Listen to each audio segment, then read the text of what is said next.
Une personne m'a écrit en me disant que désormais, à cause de toutes les déceptions amoureuses qu'elle a eues jusqu'ici, elle pense qu'il est temps qu'elle se tourne vers Dieu. Et elle a découvert une église qui lui promet de trouver l'homme de sa vie. Et c'est quand on se promène dans les rues de certaines villes, on se rend compte, surtout en Afrique, en tout cas je parle de ce que je sais, de ce que je connais, de ce que j'ai déjà vu.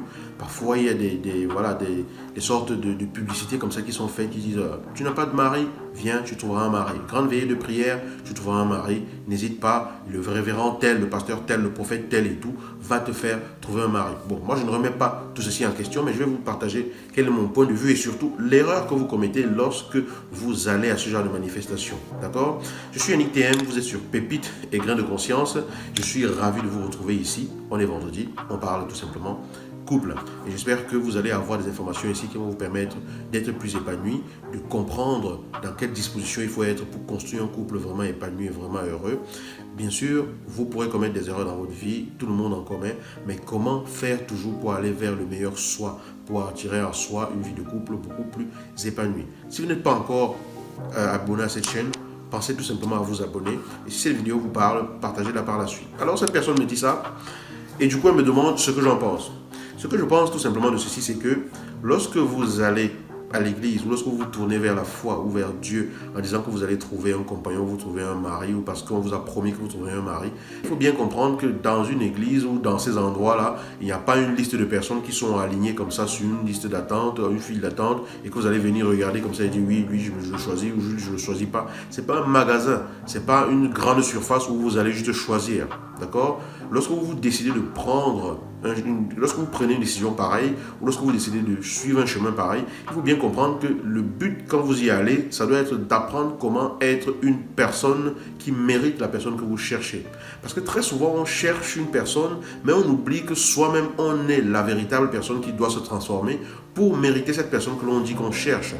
Votre foi vous aidera à vous assagir peut-être. Elle vous aidera peut-être à être quelqu'un de beaucoup plus aligné. Elle vous aidera peut-être à être beaucoup plus quelqu'un qui apprécie sa propre vie, qui s'aime telle qu'elle est, qui apprécie tout simplement d'être vivant avant de vouloir avoir quelqu'un dans sa vie. Elle vous apprendra peut-être à vous faire une raison et accepter le fait d'être seul actuellement. D'accord? Mais ça ne vous permettra pas forcément d'arriver comme ça et de trouver quelqu'un parce qu'il n'y a pas une liste de personnes qui attendent.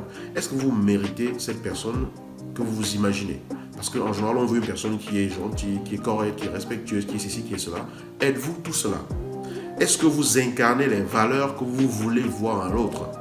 Quand vous allez dans une manifestation de prière, dans une église, dans une religion, peu importe, à une soirée, peu importe où vous allez, est-ce qu'au quotidien, dans tous les cas, vous dégagez et incarnez les valeurs que vous voulez voir l'autre porter? Parce que c'est ça la clé. Si votre religion vous aide à être une personne beaucoup plus vraie dans ce qu'elle est, à être une personne beaucoup plus vraie avec elle-même, à être véritablement vous-même, à incarner le véritable art qui est tout simplement d'être qui vous êtes, alors oui, allez-y. Nourrissez-vous de ce qui vous est enseigné pour toujours peaufiner la personne que vous êtes. Et lorsque vous peaufinez la personne que vous êtes, vous progressez. Vous apprenez à ne pas vous attacher à certaines peurs. Vous apprenez à ce que votre vie ne soit pas guidée par la peur de vous retrouver seul. Vous apprenez à trouver une raison beaucoup plus élevée que vous et beaucoup plus élevée que cette autre personne que vous recherchez. Et vous apprenez simplement à lâcher prise. Et à partir de là, vous allez aimer vraiment votre vie. Vous allez être tout simplement heureux ou heureuse d'être véritablement en vie. Vous allez exister pour vivre véritablement, mais pas parce que vous espérez forcément et que vous suppliez dans la tristesse et le désespoir que quelqu'un vienne transformer votre vie. Et à partir de ce moment-là, vous allez devenir la personne qui mérite quelqu'un qui est un bijou. Vous allez devenir la personne qui mérite la perle rare. Vous allez devenir tout simplement la personne que tout le monde voudrait avoir. Et dans tout cela, il faudra que vous fassiez attention et que vous ayez véritablement le discernement pour ne pas tomber dans le piège d'accepter n'importe qui dans votre vie. D'accord? Donc, allez-y si vous le souhaitez, mais sachez exactement ce que vous allez y chercher.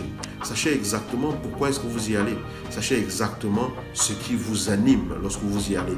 Et comprenez que la première base de travail et de transformation, c'est toujours sur soi-même. Ce n'est pas lié à la personne qui va venir. C'est lié à ce que vous choisissez de développer dans votre vie. Je vous dis à très bientôt dans une nouvelle vidéo. J'espère que celle-ci vous a aidé. Si c'est le cas, partagez-la comme d'habitude. Ciao.